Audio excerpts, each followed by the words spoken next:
Hi friends, ఇవాళ information అనేది ఆంధ్రప్రదేశ్ గురించి తెలుసుకుందాం. ఇండియాలో ఆంధ్రప్రదేశ్ అనేది 5% ఆఫ్ ఏరియాని ఆక్యుపై చేస్తుంది. అలాగే ఇక్కడ చిల్లీస్ అనేవి 57% అనేది ప్రొడ్యూస్ చేస్తున్నారు. అలాగే సిల్క్స్ అనేవి 25%. అలాగే ఇక్కడ ఉన్నటువంటి విశాఖపట్నం, ఈ యొక్క విశాఖపట్నం నుంచి మన ఇండియన్ నేవీ కానీ మిగతా ఎక్కడికైనా కానీ షిప్స్ అలాగే సబ్మెరీన్స్ ఇక్కడే తయారు చేస్తారు. అలాగే ఆంధ్రప్రదేశ్ లో ఉన్నటువంటి శ్రీహరికోట, ఈ యొక్క శ్రీహరికోట నుంచే ఇస్రో ఒక మేజర్ లాంచ్ అనేవి ఇక్కడ నుంచి జరుగుతాయి. అలాగే షిప్స్ అనేవి 70% అనేవి ఇక్కడ ప్రొడ్యూస్ చేస్తాయి. అలాగే ఫిషెస్, అలాగే ఎగ్స్, ఫిషెస్ అనేవి 27% ఇక్కడ ప్రొడ్యూస్ అవుతుంది.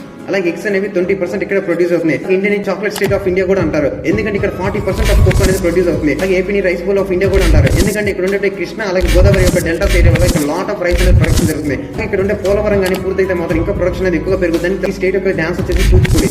అలాగే ఈ స్టేట్ లో ఎక్కువగా మాట్లాడే తెలుగు. ఇండియన్ ఫ్లాగ్ తయారు చేసినటువంటి పింగళ వెంకయ్య, ఈయన కూడా ఆంధ్రప్రదేశ్ చెందిన అతనే. ఈ విషయం మాత్రం ఏపీ తెలంగాణ రెండు కాంబినేషన్ లో చెప్తున్నా. తెలంగాణ ఆంధ్రప్రదేశ్ ఈ రెండు కంబైన్ అయినప్పుడు తెలుగు స్టేట్స్ కోసం శ్రీ పొట్టి శ్రీరాములు గారు ఎంత ప్రయత్నం చేశారు. ఆయన కానీ లేకపోతే ఇప్పుడు తమిళనాడు, కేరళ, మహారాష్ట్ర, గుజరాత్ అంటూ